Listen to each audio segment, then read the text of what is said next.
और ये सब आपने किया है।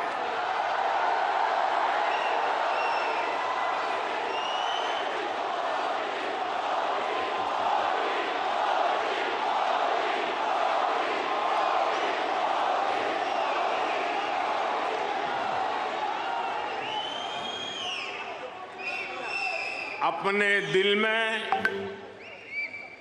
भारत को बसाकर रखने वाले हर भारतीय ने ये किया है। साथियों,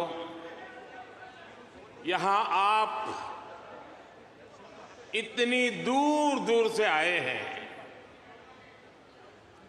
कुछ पुराने चेहरे हैं, कुछ नए चेहरे हैं। आपका यह प्यार, ये मेरा बहुत बड़ा सौभाग्य है।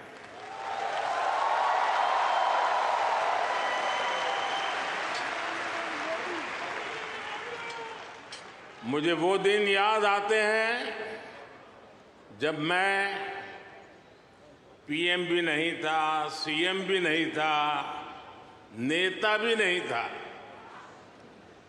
उस समय एक जिज्ञासु के तौर पर यहां आप सबके बीच आया करता था। इस धरती को देखना, इसे समझना, मन में कितने ही सवाल लेकर के आता था। जब मैं किसी पद पर नहीं था, उससे पहले भी मैं अमेरिका के करीब करीब 29 स्टेट्स में दौरा कर चुका था।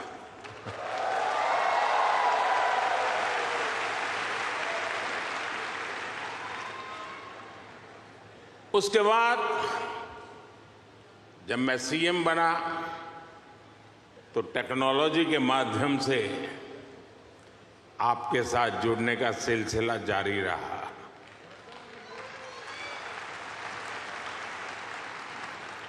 पीएम रहते हुए मैंने आपसे अपार स्नेह पाया है, अपनत्व पाया है। 2014 में मेडिसन स्क्वायर,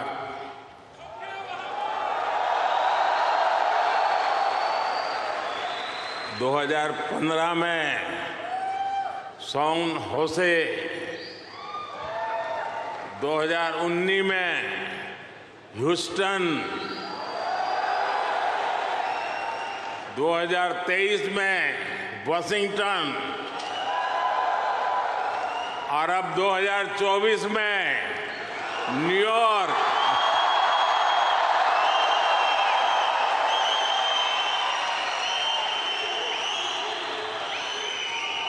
और आप लोग हर बार पिछला रिकॉर्ड तोड़ देते हैं।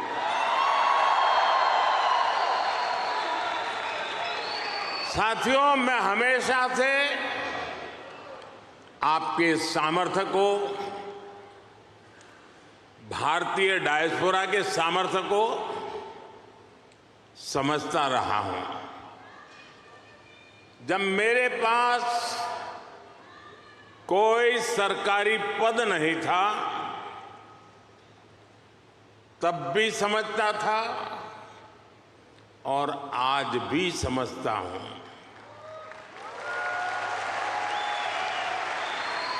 आप सब मेरे लिए हमेशा से भारत के सबसे मजबूत ब्रांड एम्बेसडर रहे हैं।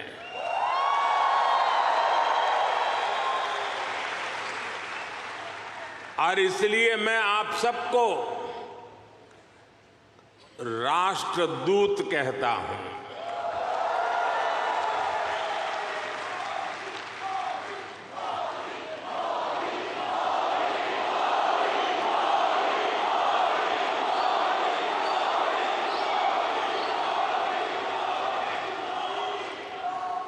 आपने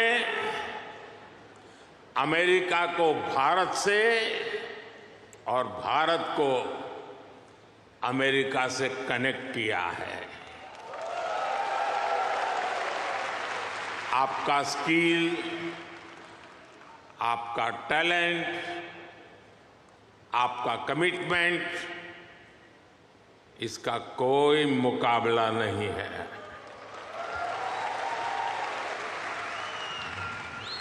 आप 7 समंदर पार भले आए गए हैं, लेकिन कोई समंदर इतना गहरा नहीं जो दिल की गहराइयों में बसे हिंदुस्तान को आपसे दूर कर सके।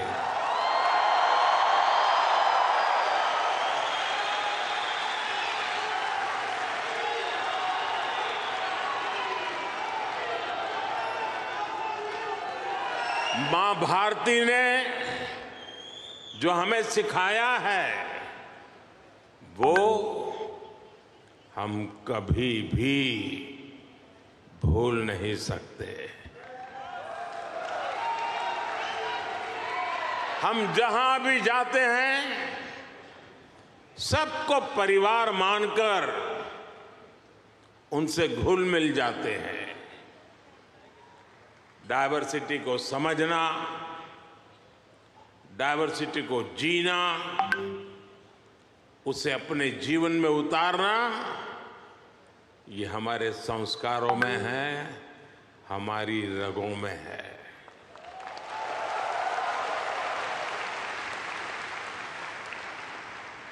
हम उस देश के वासी हैं जहां सैकड़ों भाषाएं हैं, सैकड़ों बोलियां हैं, दुनिया के सारे मत है, पंथ है, फिर भी हम एक बनकर, नेक बनकर आगे बढ़ रहे हैं।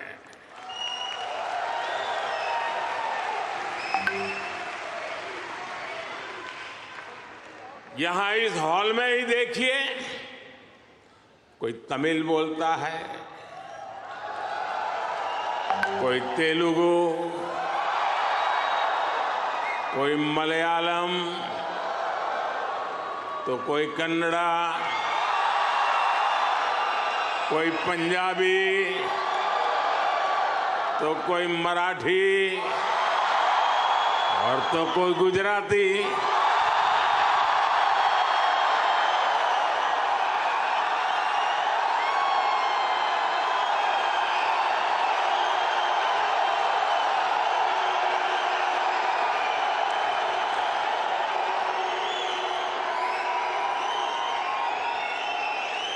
भाषा अनेक है, लेकिन भाव एक है, और वो भाव है भारत माता की। वो भाव है भारतीयता। दुनिया के साथ जुड़ने के लिए ये हमारी सबसे बड़ी स्ट्रेंथ है, सबसे बड़ी ताकत है। यही वैल्यूज हमें सहज रूप से ही विश्व बंधु बनाती है।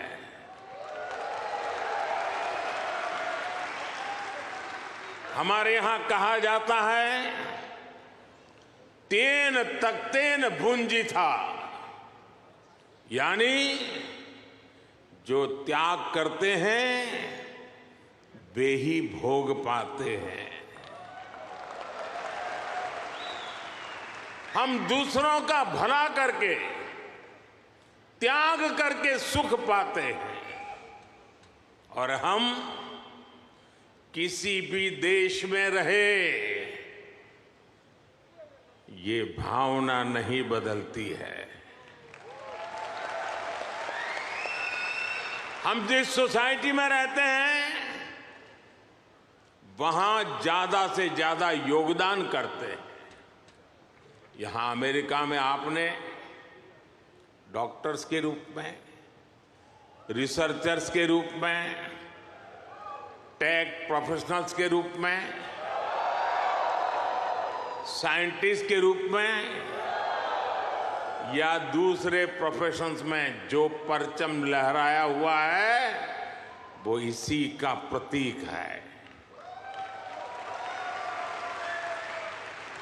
अभी कुछ समय पहले ही तो यहां T20 क्रिकेट वर्ल्ड कप हुआ था।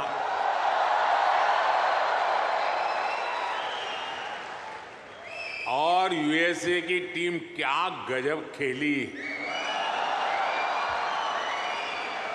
और उस टीम में यहां रह रहे भारतीयों का जो योगदान था वो भी दुनिया ने देखा है।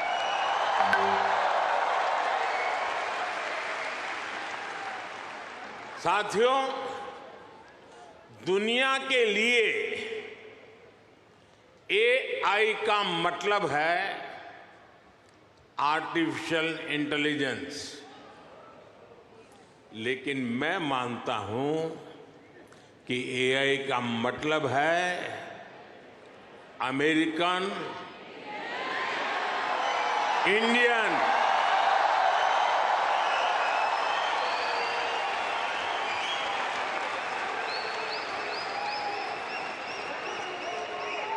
अमेरिका इंडिया, ये स्पिरिट है। और वही तो नई दुनिया का एआई पावर है।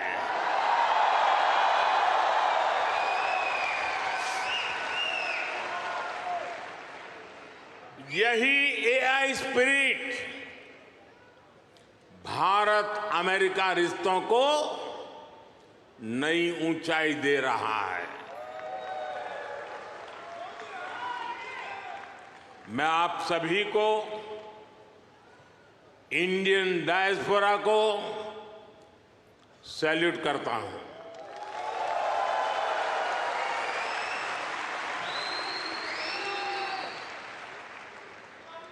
I salute you all.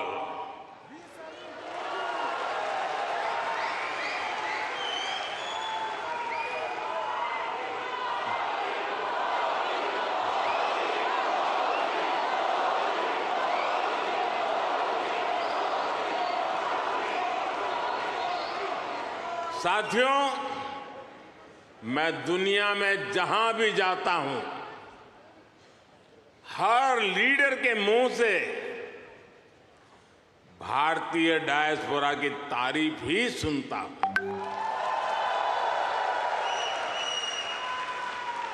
कल ही प्रेसिडेंट बाइडेन मुझे डेलावेयर में अपने घर ले गए थे।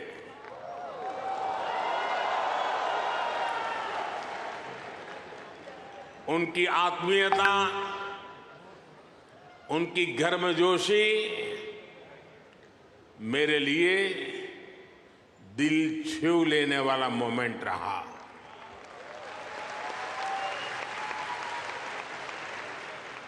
ये सम्मान 140 करोड़ भारतीयों का है।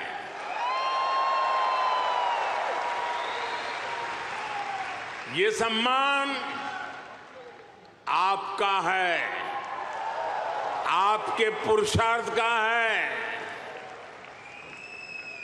ये सम्मान यहां रहने वाले लाखों भारतीयों का है।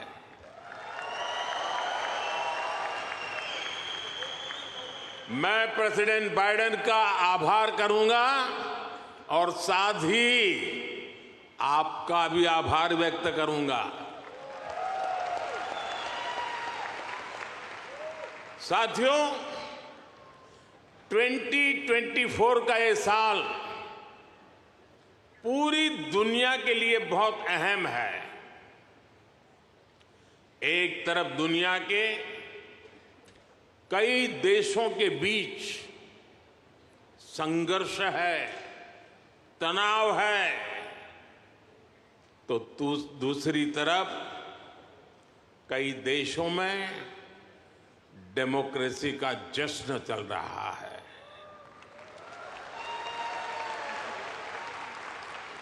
भारत और अमेरिका डेमोक्रेसी के जश्न में भी एक साथ है।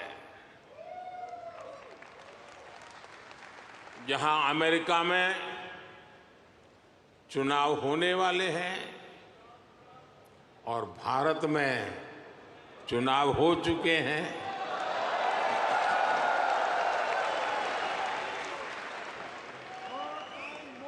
भारत में हुए ये इलेक्शन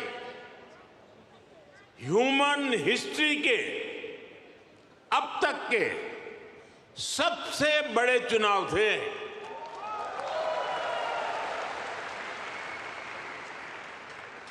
आप कल्पना कर सकते हैं, अमेरिका की कुल आबादी से भी करीब 2 गुने वोटर्स, इतना ही नहीं, पूरे यूरोप की कुल आबादी से ज्यादा वोटर्स, इतने सारे लोगों ने भारत में अपना वोट डाले।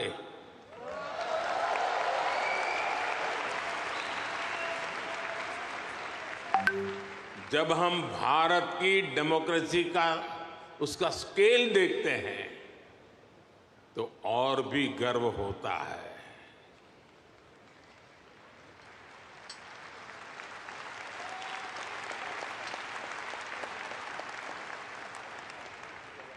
तीन महीने का पोलिंग प्रोसेस, 15 मिलियन यानी 1.5 करोड़ लोगों का पोलिंग स्टाफ, 1 मिलियन यानी 10 लाख से ज्यादा पोलिंग स्टेशन, 2,500 से ज्यादा पॉलिटिकल पार्टीज,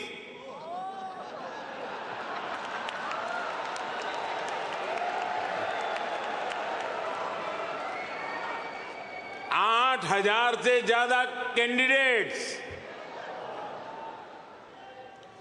अलग अलग भाषाओं के हजारों न्यूज़पेपर्स, सैकड़ों रेडियो स्टेशन, सैकड़ों टीवी न्यूज चैनल, करोड़ों सोशल मीडिया अकाउंट्स, लाखों सोशल मीडिया चैनल्स, ये सब भारत की डेमोक्रेसी को वाइब्रेंट बनाते हैं।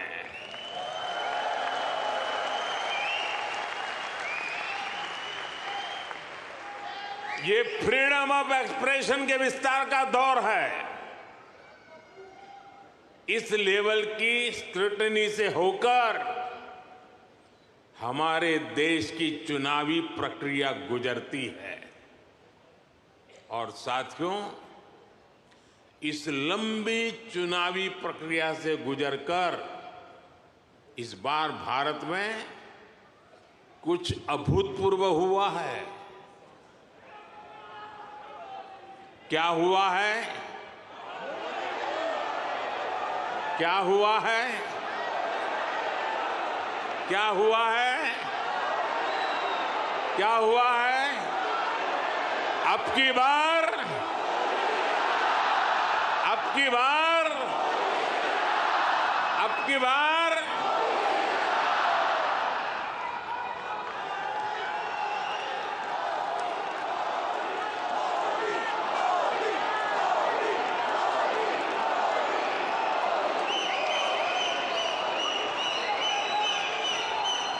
साथियों,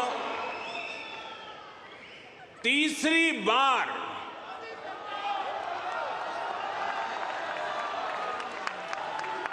हमारी सरकार की वापसी हुई है।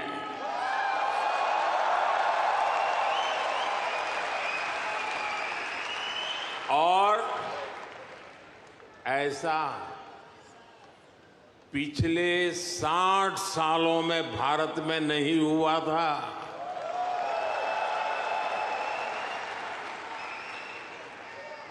भारत की जनता ने ये जो नया मैंडेट दिया है उसके मायने बहुत है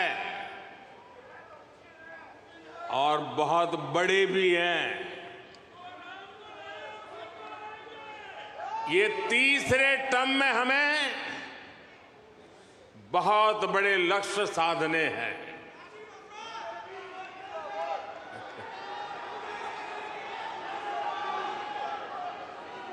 हमें 3 गुना ताकत और 3 गुना गति के साथ आगे बढ़ना है।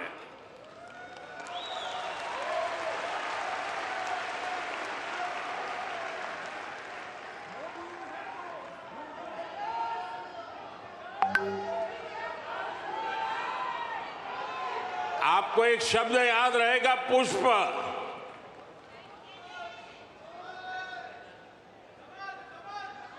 हाँ, कमल मान लीजिए, मुझे इतराज नहीं है।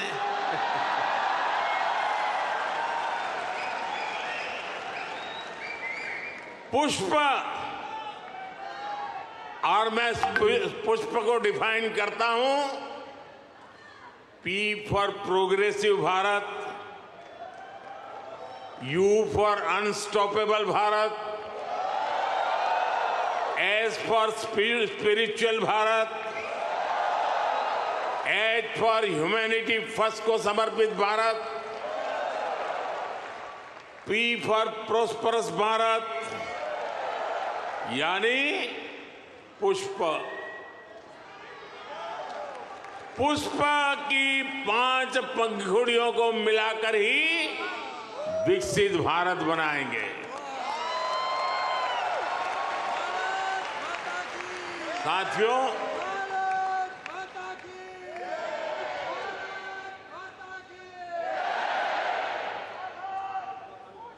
साथियों, मैं भारत का पहला प्रधानमंत्री हूं जिसका जन्म आजादी के बाद हुआ।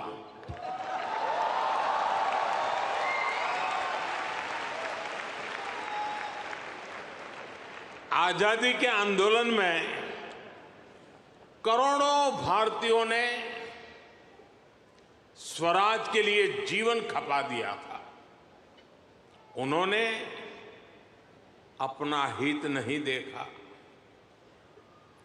अपने कंफर्ट जोन की चिंता नहीं की। वो तो बस देश की आजादी के लिए सब कुछ भूलकर अंग्रेजों से लड़ने चल पड़े थे। उस सफर में किसी को फांसी का फंदा मिला, किसी के शरीर को गोलियों से भून दिया गया, कोई यातनाएं सहते हुए जेल में ही गुजर गया, कईयों की जवानी जिंदगी जेल में खप गई। साथियों, हम देश के लिए मर नहीं पाए, लेकिन हम देश के लिए जरूर जी सकते हैं।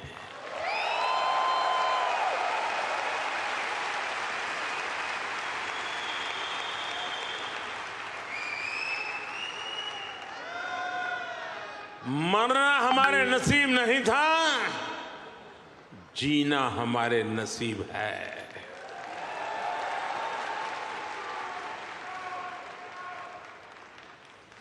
पहले दिन से मेरा मन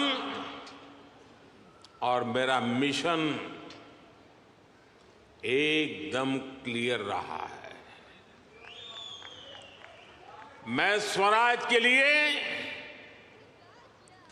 जीवन नहीं दे पाया, लेकिन मैंने तय किया सुराज और समृद्ध भारत के लिए जीवन समर्पित करूंगा।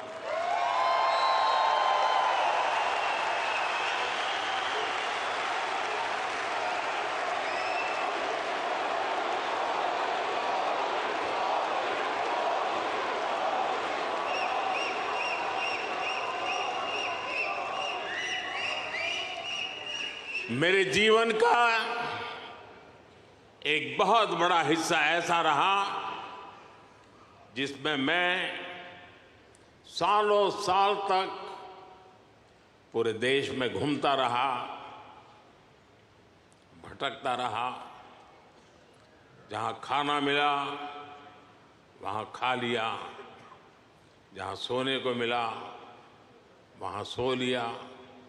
समंदर के किनारे से लेकर पहाड़ों तक, रेगिस्तान से लेकर बर्फीली चोटियों तक मैं हर क्षेत्र के लोगों से मिला, उनको जाना, समझा। मैंने अपने देश के जीवन, अपने देश की संस्कृति, अपने देश की चुनौतियों का फर्स्ट हैंड एक्सपीरियंस लिया।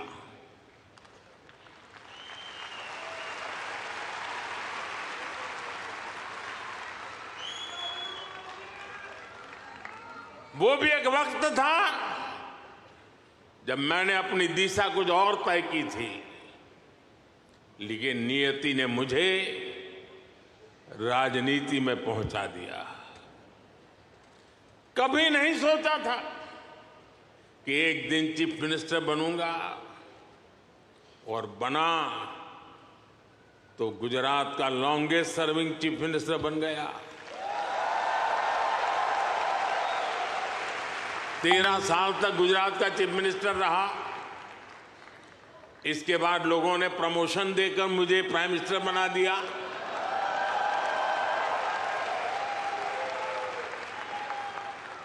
लेकिन दशकों तक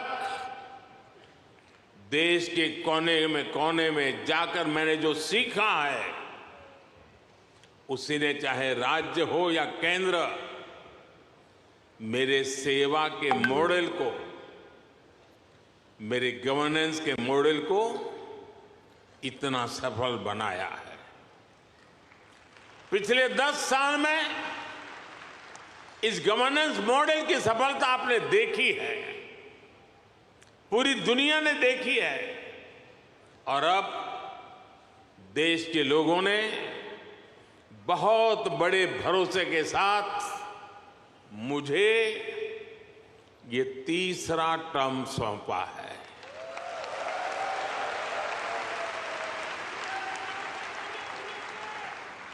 ये थर्ड टर्म में मैं 3 गुना ज्यादा दायित्व बोध के साथ आगे बढ़ रहा हूं। साथियों, आज भारत दुनिया के सबसे युवा देशों में से एक है। भारत एनर्जी से भरा हुआ है, सपनों से भरा हुआ है। रोज नए कीर्तिमान, हर रोज नई खबर। आज ही एक और बहुत अच्छी खबर मिली है। चेस ओलंपियाड में मेंस और वुमेन्स दोनों में भारत को गोल्ड मिला है।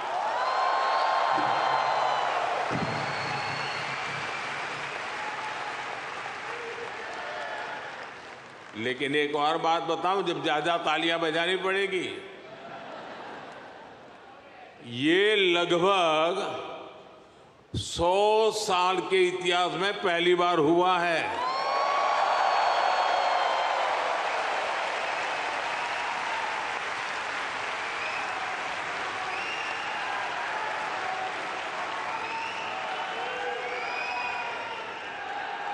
पूरे देश को, हर हिंदुस्तानी को हमारे चेस प्लेयर्स पर बहुत गर्व है। एक और एआई है जो भारत को ड्राइव कर रही है, और वो कौन सा और है? वो है A for aspirational, I for India। Aspirational India, ये नया फोर्स है, नई ऊर्जा है। आज करोड़ों भारतीयों की एस्पिरेशन भारत की ग्रोथ को ड्राइव कर रही है। हर एस्पिरेशन नए अचीवमेंट को जन्म देती है और हर अचीवमेंट नए एस्पिरेशन के लिए खाद पानी बन रही है। एक दशक में भारत 10वें नंबर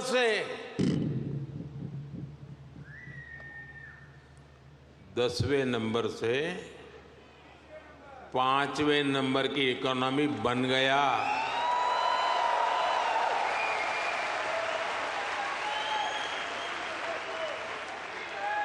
अब हर भारतीय चाहता है कि भारत जल्दी से 3rd लार्जेस्ट इकोनॉमी बने।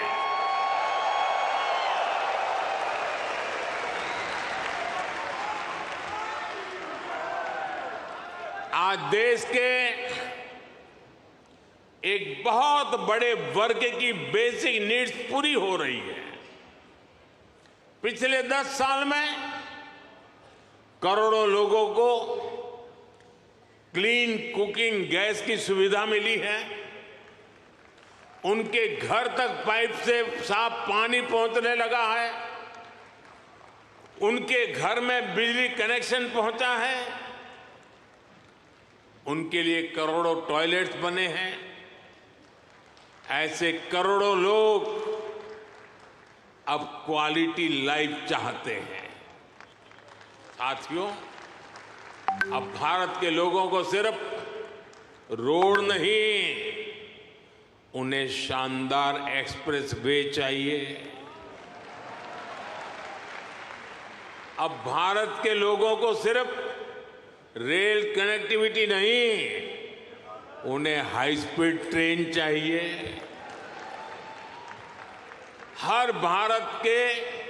भारत के हर शहर की अपेक्षा है उसके यहां मेट्रो चले। भारत के हर शहर की अपेक्षा है उसका अपना एयरपोर्ट हो। देश का हर नागरिक, हर गांव शहर चाहता है कि उसके यहां दुनिया की बेस्ट सुविधाएं हो। और इसका नतीजा हम देख रहे हैं। 2014 में भारत के सिर्फ 5 शहरों में मेट्रो थी।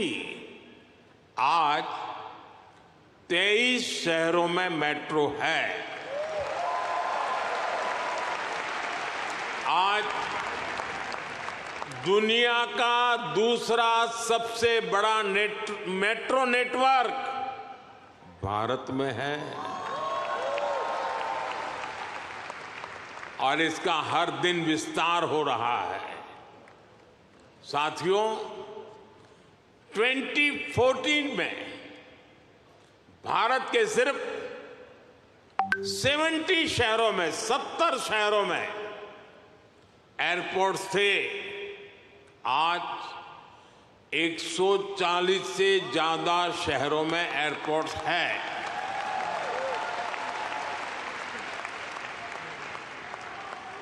2014 में 100 से भी कम ग्राम पंचायतों में ब्रॉडबैंड कनेक्टिविटी थी। 100 से भी कम। आज 2 लाख से भी ज्यादा पंचायतों में ब्रॉडबैंड कनेक्टिविटी है। 2014 में भारत में 140 मिलियन यानी 14 करोड़ के आसपास एलपीजी कंज्यूमर थे।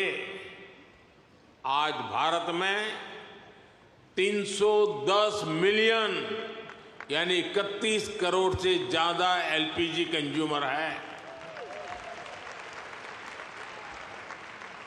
जिस काम में पहले सालों लग जाते थे, वो काम अब महीनों में खत्म हो रहा है।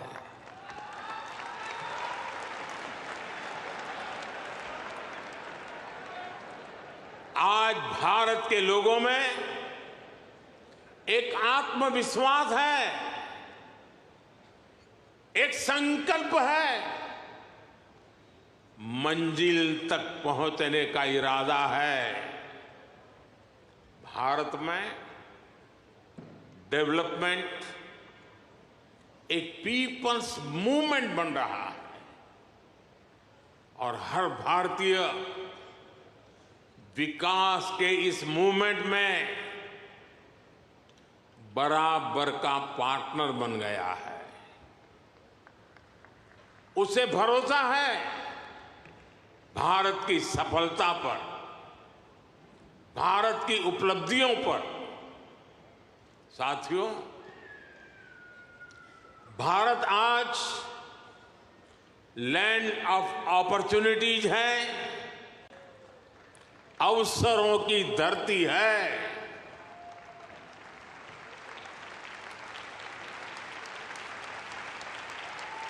अब भारत अवसरों का इंतजार नहीं करता,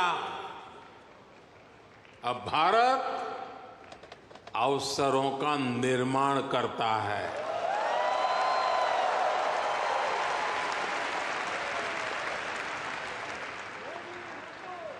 बीते 10 साल में भारत ने हर सेक्टर में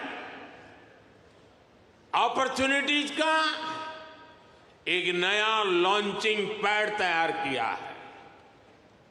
आप देखिए, सिर्फ एक दशक में ही, और ये बात आप सबको गर्व देगी,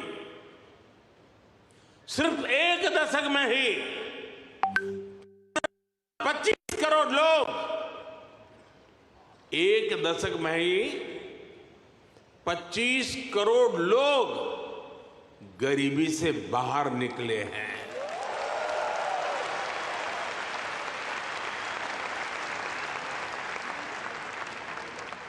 ये कैसे हुआ?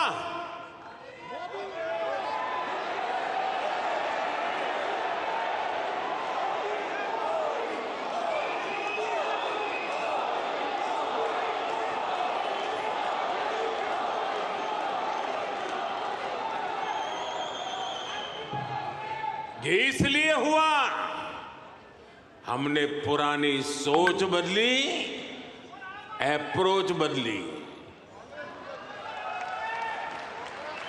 हमने गरीब को एम्पावर करने पर फोकस किया।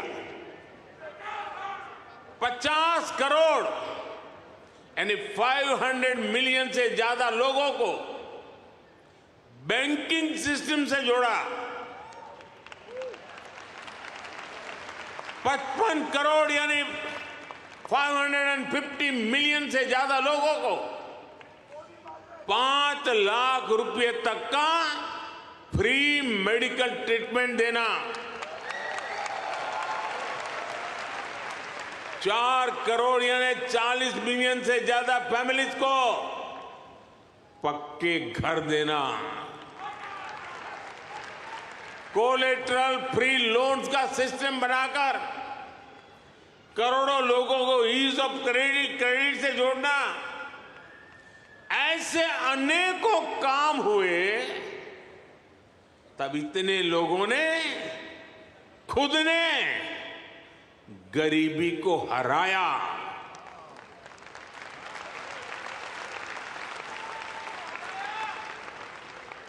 और वो गरीबी से निकल करके आज यही नियो मिडिल क्लास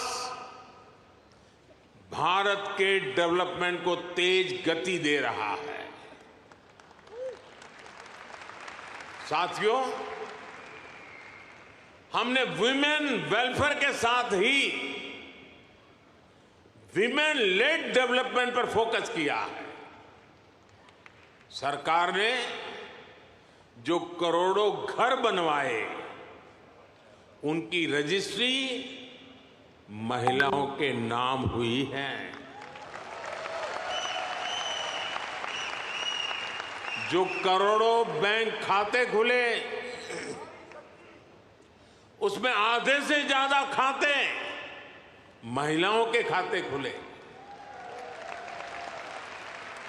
10 साल में भारत की 10 करोड़ महिलाएं माइक्रो एंटरप्रेन्योरशिप स्कीम से जुड़ी है। मैं आपको एक और एग्जाम्पल देता हूं। हम भारत में एग्रीकल्चर को टेक्नोलॉजी के साथ जोड़ने में अनेक प्रयास कर रहे हैं। उसमें आज खेती में, किसानी में भरपूर मात्रा में ड्रोन का उपयोग आज भारत में नजर आता है। शायद ड्रोन आपके लिए नई बात नहीं है, लेकिन नई बात यह है, इसकी जिम्मेदारी कौन संभालता है पता है? ये रूरल विमेन के पास है।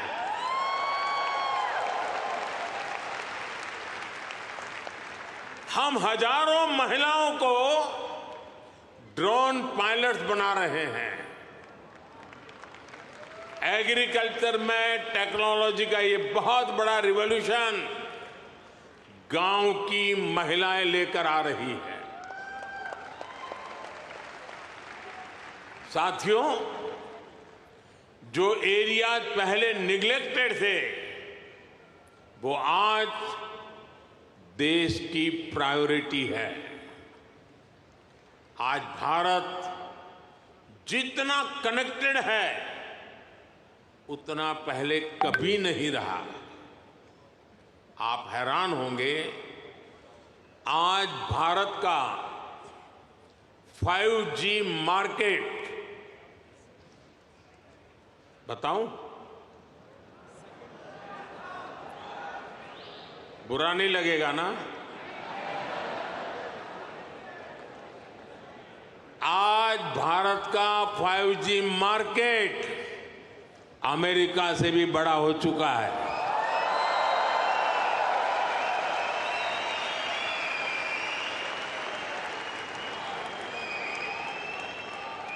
और ये 2 साल के भीतर भीतर हुआ है। अब तो Bharat made in India 6G पर काम कर रहा है। ये कैसे हुआ?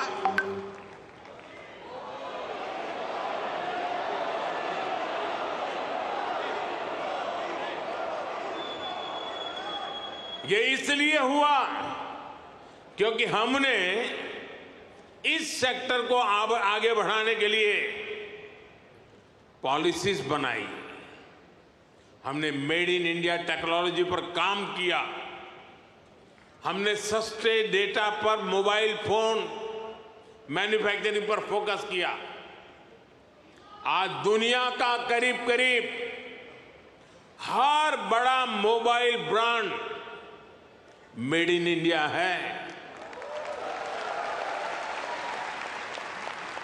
आज भारत दुनिया का दूसरा सबसे बड़ा मोबाइल मैन्युफैक्चरर है। एक जमाना था मेरे आने से पहले, जब हम मोबाइल इंपोर्टर थे। आज हम मोबाइल एक्सपोर्टर बन गए हैं।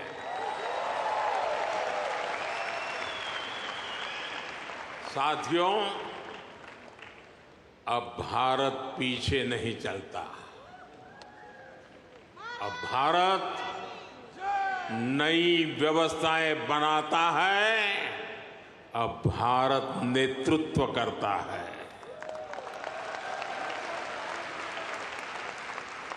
भारत ने डिजिटल पब्लिक इंफ्रास्ट्रक्चर डीपीआई का नया कंसेप्ट दुनिया को दिया है। डीपीआई ने इक्वेलिटी को प्रमोट किया है। ये करप्शन को कम करने का भी बहुत बड़ा माध्यम बन गया है। भारत का यूपीआई आज पूरी दुनिया को आकर्षित कर रहा है।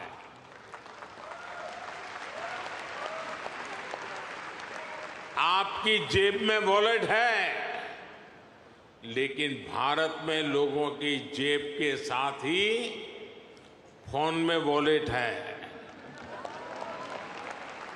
ई वॉलेट है। अनेक भारतीय अब अपने डॉक्यूमेंट्स फिजिकल फोल्डर्स में नहीं रखते, उनके पास डिजी लॉकर है। वो एयरपोर्ट में जाते हैं तो डिजी यात्रा से सीमलेस ट्रैवल करते हैं। ये digital public infrastructure jobs, innovation और इससे जुड़ी हर टेक्नोलॉजी का लॉन्चिंग पैड बन गया है। साथियों, भारत अब रुकने वाला नहीं है। भारत अब थमने वाला नहीं है। भारत चाहता है दुनिया में ज्यादा से ज्यादा device made in India chip पर चलें। हमने सेमीकंडक्टर सेक्टर को भी भारत की तेज ग्रोथ का आधार बनाया है। पिछले साल जून में भारत ने सेमीकंडक्टर सेक्टर के लिए इंसेंटिव घोषित किए थे। इसके कुछ ही महीनों बाद माइक्रोन की पहली सेमीकंडक्टर यूनिट का शिलान्यास भी हो गया।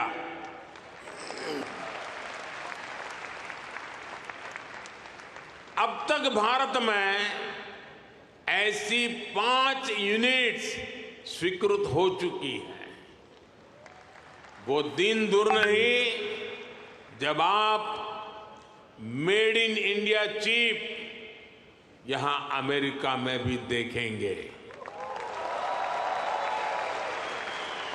ये छोटी सी चिप विकसित भारत की उड़ान को नई ऊंचाई पर ले जाएगी।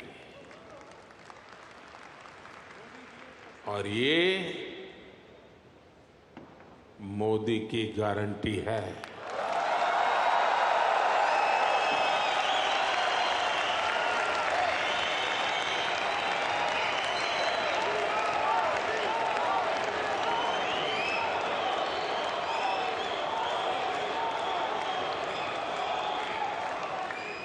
साथियों, आज भारत में रिफॉर्म्स के लिए जो कन्विक्शन, जो कमिटमेंट है, वो अभूतपूर्व है। हमारा ग्रीन एनर्जी ट्रांजिशन प्रोग्राम इसका बहुत बड़ा उदाहरण है। दुनिया की 17% पॉपुलेशन होने के बावजूद ग्लोबल कार्बन एमिशन में भारत की हिस्सेदारी सिर्फ 4% है।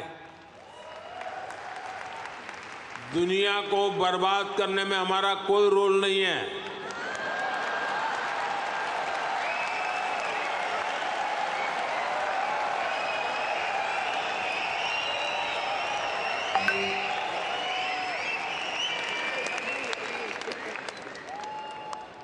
पूरी दुनिया की तुलना में एक तरह से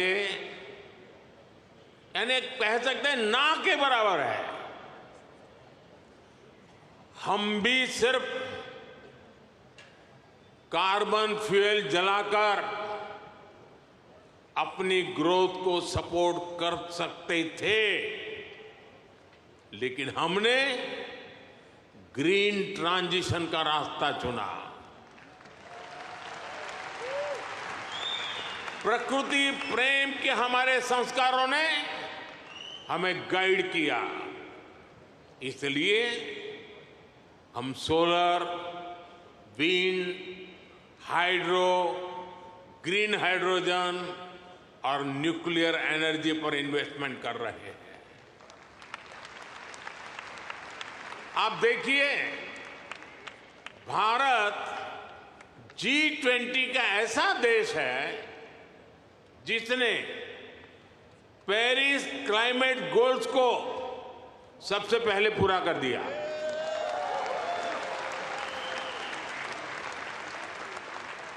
दो 2014 के बाद से भारत ने अपनी सोलर एनर्जी इंस्टॉल कैपेसिटी को 30 गुना से ज्यादा बढ़ाया है।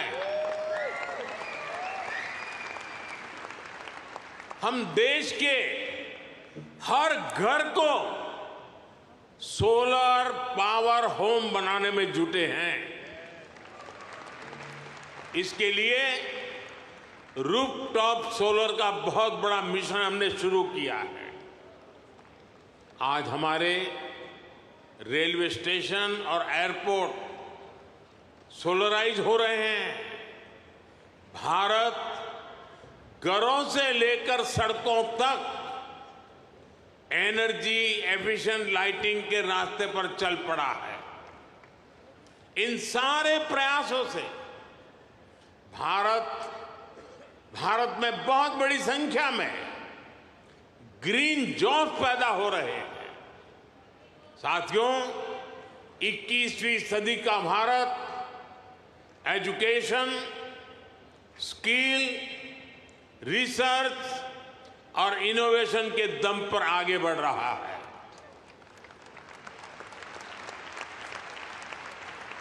आप सभी नालंदा यूनिवर्सिटी के नाम से परिचित है।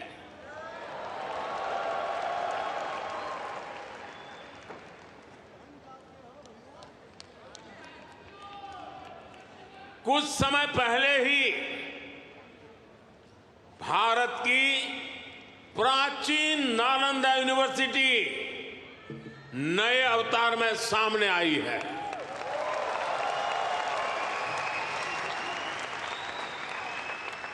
आज सिर्फ यूनिवर्सिटी को ही नहीं, बल्कि नालंदा स्पिरिट को भी रिवाइव कर रहा है। पूरी दुनिया के स्टूडेंट्स भारत आकर पढ़ें, हम इस तरह का आधुनिक इकोनॉमिक सिस्टम बना रहे हैं। बीते 10 साल में भारत में, ये भी जरा आप लोगों को याद रखने जैसी बात बताता हूं मैं, बीते 10 साल में भारत में हर सप्ताह एक यूनिवर्सिटी बनी है।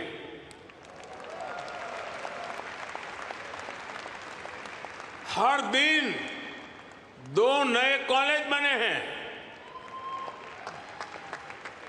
हर दिन एक नई आईटीआई की स्थापना हुई है। 10 साल में ट्रिपल आईटी की संख्या 9 से बढ़कर 25 हो चुकी है। आईआईएम्स की संख्या 13 से बढ़कर 21 हो चुकी है। एम्स की संख्या 3 गुना बढ़कर 22 हो चुकी है। 10 साल में मेडिकल कॉलेजों की संख्या भी लगभग 2 गुनी हो चुकी है। टॉप ग्लोबल यूनिवर्सिटीज भी आज भारत आ रहे हैं, भारत का नाम है। अभी तक दुनिया ने भारत के डिजाइनर्स का दम देखा, अब दुनिया डिजाइन इन इंडिया का जलवा देखेगी। साथियों, आज हमारी साझेदारी पूरी दुनिया के साथ बढ़ रही है। पहले भारत सबसे समान दूरी की नीति पर चलता था, इक्वल डिस्टेंस। अब भारत सबसे समान नजदीकी की नीति पर चल रहा है।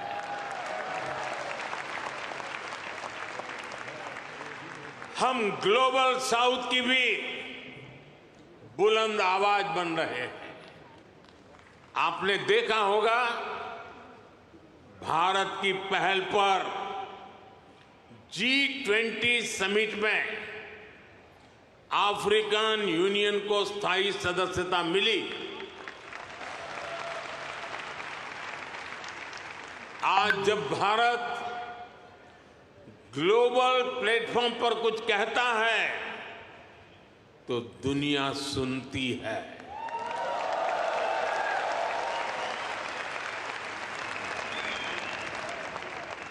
कुछ समय पहले जब मैंने कहा कि this is not the era of war, तो उसकी गंभीरता सबने समझी। साथियों, आज दुनिया में कहीं भी संकट आए, भारत फर्स्ट रिस्पॉन्डर के रूप में सामने आता है। कोरोना के समय में हमने 150 से ज्यादा देशों को वैक्सीन और दवाइयां भेजी। कहीं भूकंप आए, कहीं साइक्लोन आए, कहीं गृह युद्ध हो, हम मदद के लिए सबसे पहले पहुंचते हैं। यही हमारे पुरखों की सीख है, यही हमारे संस्कार है। साथियों, आज का भारत दुनिया में एक नए कैटलिस्ट एजेंट की तरह उभर रहा है और इसका प्रभाव हर सेक्टर में दिखेगा। ग्लोबल ग्रोथ के प्रोसेस को तेज करने के लिए भारत का रोल अहम होगा। ग्लोबल पीस के प्रोसेस को तेज करने के लिए भारत का रोल अहम होगा। ग्लोबल क्लाइमेट एक्शन को स्पीड अप करने में भारत का रोल अहम होगा। ग्लोबल स्किल गैप को दूर करने में भारत का रोल अहम होगा। ग्लोबल इनोवेशंस को नई दिशा देने में भारत का रोल अहम होगा। ग्लोबल सप्लाई चेन में स्टेबिलिटी के लिए भारत का भूमिका अहम होगा। साथियों, भारत के लिए शक्ति और सामर्थ्य का अर्थ है, भारत के लिए शक्ति और सामर्थ्य का अर्थ है ज्ञानाय, दानाय, च रक्षणाय। यानी knowledge is for sharing, wealth is for caring, power is for protecting.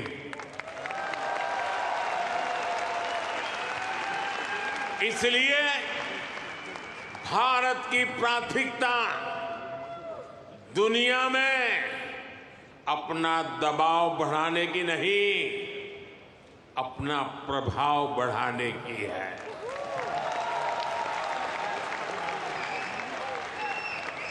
हम आग की तरह जलाने वाले नहीं, हम सूरज के किरण की तरह रोशनी देने वाले लोग हैं।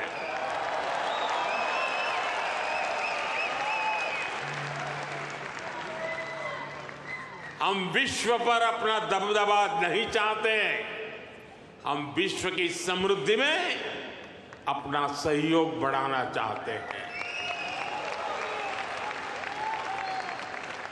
योग को बढ़ावा देना हो, सुपर फूड मिलेट्स को बढ़ावा देना हो, मिशन लाइफ यानी लाइफ स्टाइल फॉर एनवायरमेंट का विजन हो,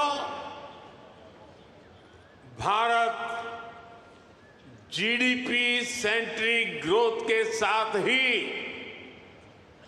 ह्यूमन सेंट्रिक ग्रोथ को भी प्राथमिकता दे रहा है। मेरा आपसे भी आग्रह है, यहां मिशन लाइफ को ज्यादा से ज्यादा प्रमोट करिए। हम अपनी लाइफस्टाइल में थोड़े से बदलाव करके भी पर्यावरण की बहुत मदद कर सकते हैं। शायद आपने सुना होगा और हो सकता है आप में से कुछ लोगों ने इनिशिएटिव लिया भी हो। आजकल भारत में एक पेड़ मां के नाम, अपनी मां को याद करते हुए एक पेड़ लगाना। मां जिंदा है तो साथ ले जाना, मां नहीं है तो तस्वीर ले जाना। एक पेड़ मां के नाम लगाने का अभियान आज देश के हर कोने कोने में चल रहा है और मैं चाहूंगा आप सभी यहां भी ऐसा अभियान चलाएं।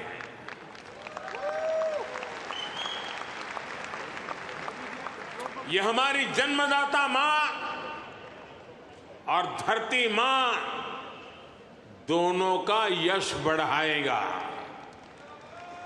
साथियों, आज का भारत बड़े सपने देखता है,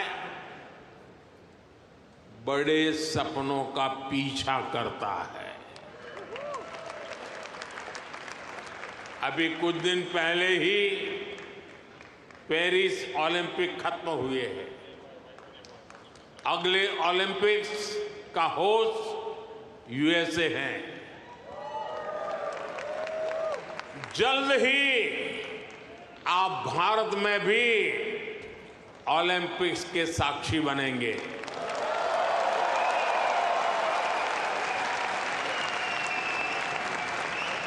हम 2036 के ओलंपिक्स की मेजबानी के लिए हर संभव प्रयास कर रहे हैं। स्पोर्ट्स हो, बिजनेस हो या फिर एनवायरमेंट, एंटरटेनमेंट, आज भारत बहुत बड़े आकर्षण का केंद्र है। आज आईपीएल जैसी भारत की लीग्स दुनिया की टॉप लीग्स में से एक है। भारत की फिल्में ग्लोबली धूम मचा रही हैं। भारत आज ग्लोबल टूरिज्म में भी परचम लहरा रहा है।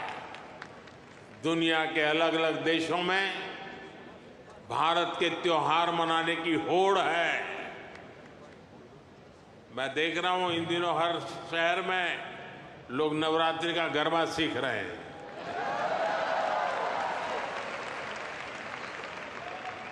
ये भारत के प्रति उनका प्यार है। साथियों, आज हर देश भारत को ज्यादा से ज्यादा समझना चाहता है, जानना चाहता है। आपको एक और बात जानकर खुशी होगी, कल ही अमेरिका ने हमारे करीब 300 पुराने जो शिलालेख और मूर्तियां थी, जो कभी हिंदुस्तान से कोई चोरी कर गया होगा, कोई 1500 साल पुरानी, कोई 2000 साल पुरानी, 300 शिलालेख और मूर्तियां भारत को लौटाई है।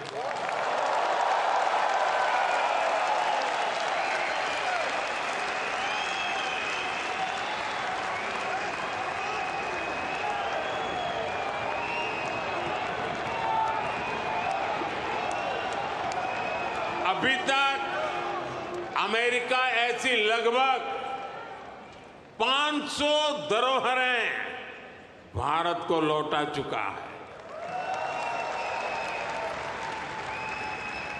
ये कोई छोटी सी चीज लौटाने का विषय नहीं है।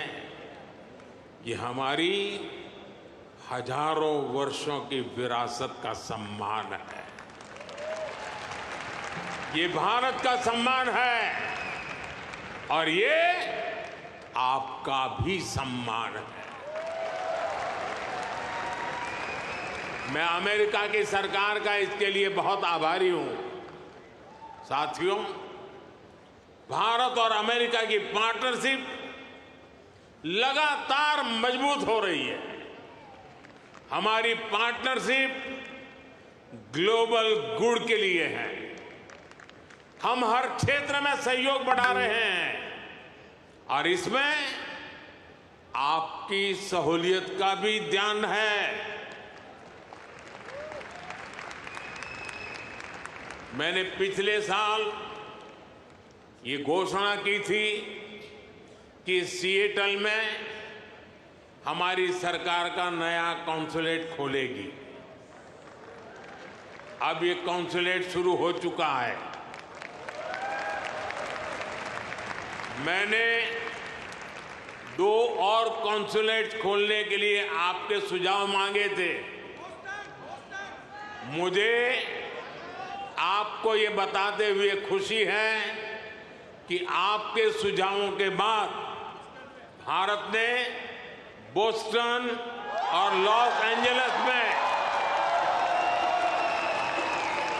2 नए कॉन्सुलेट खोलने का निर्णय लिया है।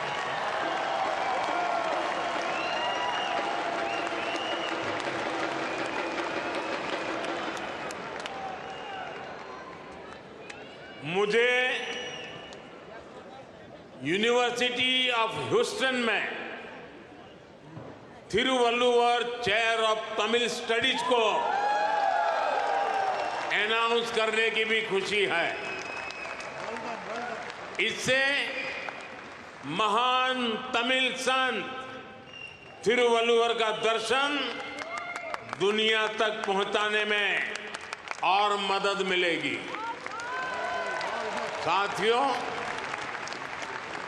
आपका ये आयोजन वाकई शानदार रहा है। यहां जो कल्चरल प्रोग्राम हुआ वो अद्भुत था। मुझे ये भी बताया गया है कि इस इवेंट के लिए हजारों लोग और भी आना चाहते थे, लेकिन वेन्यू छोटा पड़ गया। जिन साथियों से मैं यहां मिल नहीं पाया, उनसे मैं क्षमा चाहता हूं।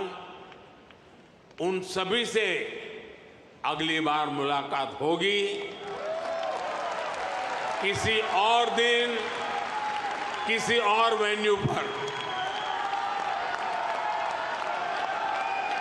लेकिन मैं जानता हूं उत्साह ऐसा ही होगा, जोश ऐसा ही होगा। आप ऐसे ही स्वस्थ रहे, समृद्ध रहे। भारत अमेरिका दोस्ती को ऐसे ही मजबूत करते रहे। इसी कामना के साथ आप सभी का बहुत बहुत धन्यवाद। मेरे साथ बोलिए भारत माता की, भारत माता की, भारत माता की। बहुत बहुत धन्यवाद।